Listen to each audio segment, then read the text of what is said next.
服を手作りする。そう聞いて、買った方が安いんじゃないかな。わざわざ作らなくても買った方が楽だよなと正直思っていた。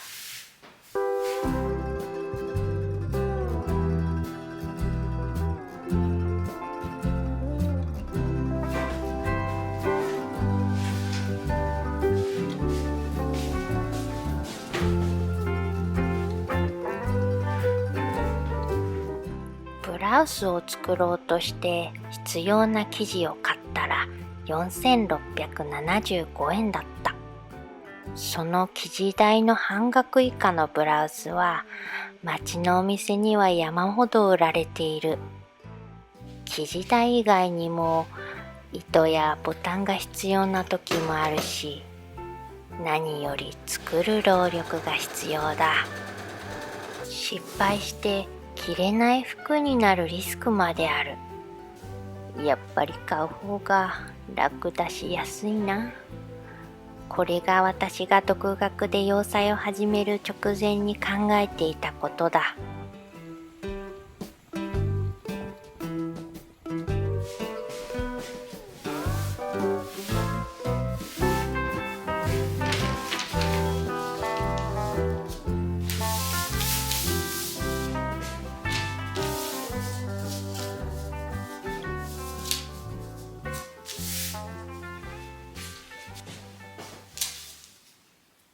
ミシンもほとんど触ったことがない私が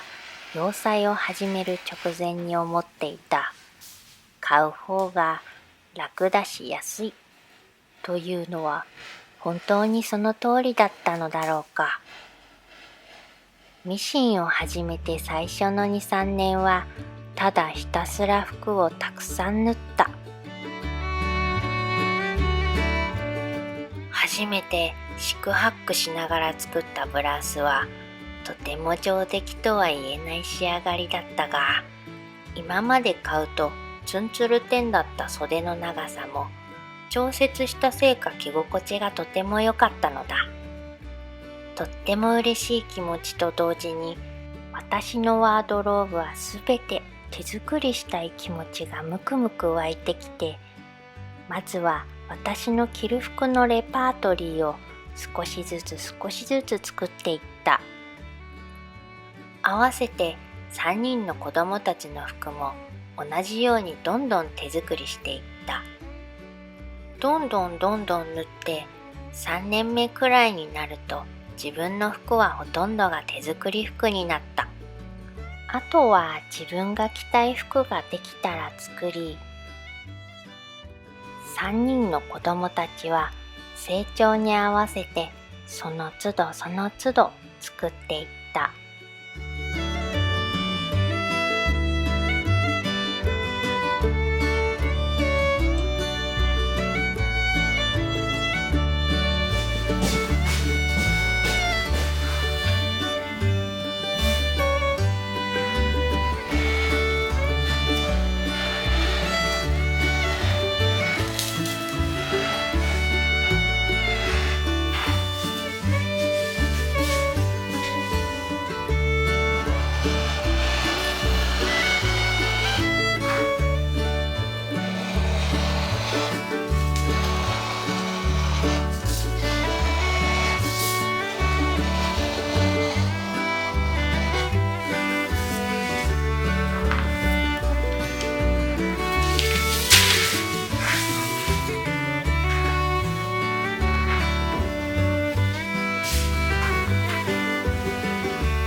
服を縫い続けていると自然とたまるのがはぎれだ。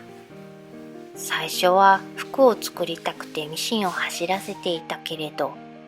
このはぎれも上手に消費していきたくなった。なんてったって一生懸命選んだ大事な生地たちだ。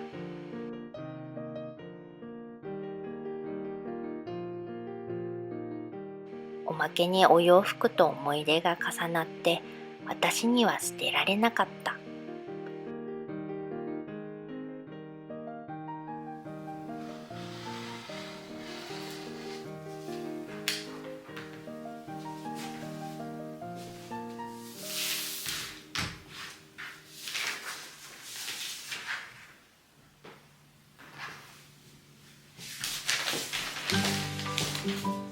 そんな大事なはぎれたちでお家の中の小物や身の回りのものを作れたら素敵なんじゃないだろうか。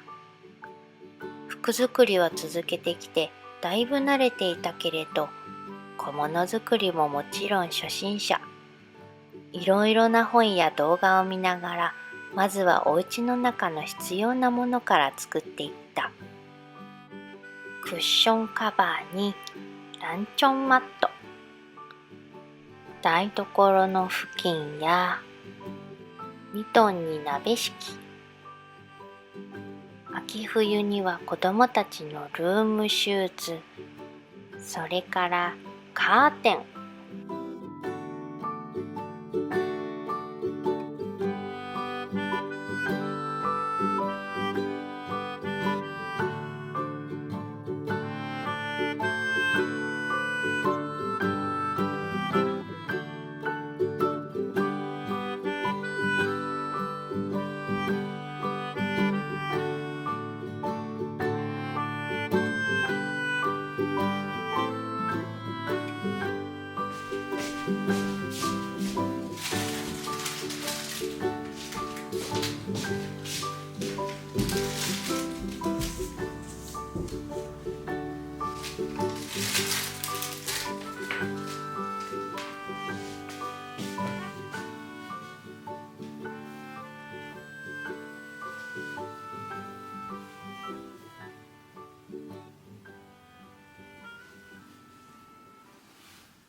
そんなことをしているうちに少しずつ考え方が変わってきた。何か必要なものができたら買うという行動の前に自分で作れないかなと考えるようになった。自分で作れそうだとなったら生地は買う必要があるかなと考えるようになった。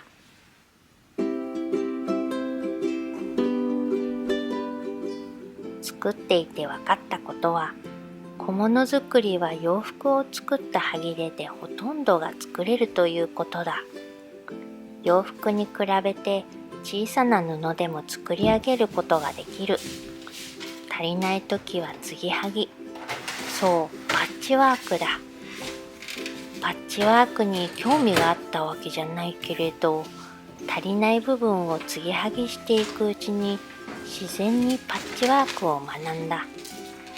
変な形の生地も小さな生地も継ぎはぎしていくらでも変身していけるんだ。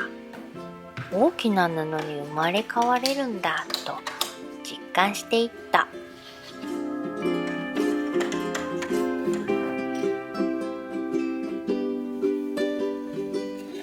そうして服や小物を作り続けて4、5年経つと、今度はだんだんと服の作り方も覚えてきたのはもちろん、小物の作り方も理解してきた。そしていろんな洋裁本を見ながら服を作ったおかげで、出来上がるものが同じでもやり方は幾通りもあることを学んだ。いろんな縫い方、いろんな手順。でもゴールが同じになるなんてとっても面白かった。そんなノウハウがたまってきて、今度は今まで作った服で出番が少ない服や子供たちのサイズアウトして着れなくなった服をリメイクすることができるようになってきた。私の着なくなったワンピースは娘と私のブラウス2着にリメイクしたり、サイズを間違えて作ってしまったブラウスはバッグにリメイクしたり、過去に失敗してできた服、その時は生地も手間ももったいなかったなぁと思っていたけれど、その服を数年経って生まれ変わらせることができた。続けていなくちゃわからない自分の変化だった。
服を作り、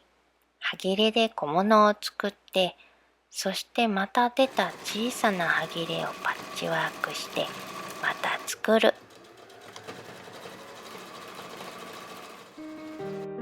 どんなに小さくなってもいろんな形につなぎ合わせて模様みたいに作るパッチワークの世界も最近初めて知ってとっても面白い。そうして今手作り服を続けて6年。洋裁を始める前に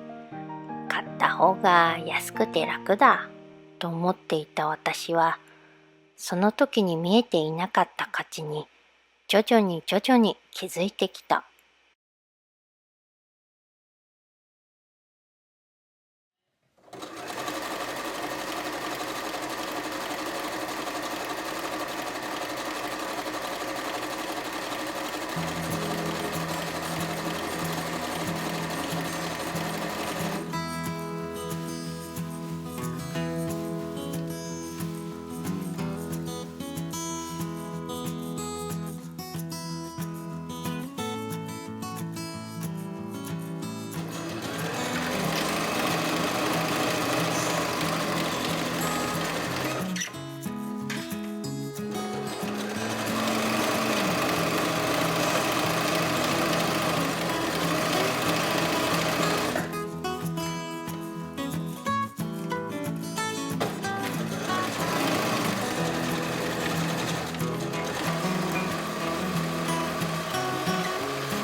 服を作るために数年前に買った生地。その生地は服になるためだけにうちにやってきたのではなかった。気がつくとその生地はぐるぐるぐるぐる家の中を回っている。服になり、家のクッションカバーのパッチワークの一部となり、はたまたリメイクされて娘たちの服になり、小さな小さな歯切れは私のお裁縫ポーチに生まれ変わっている。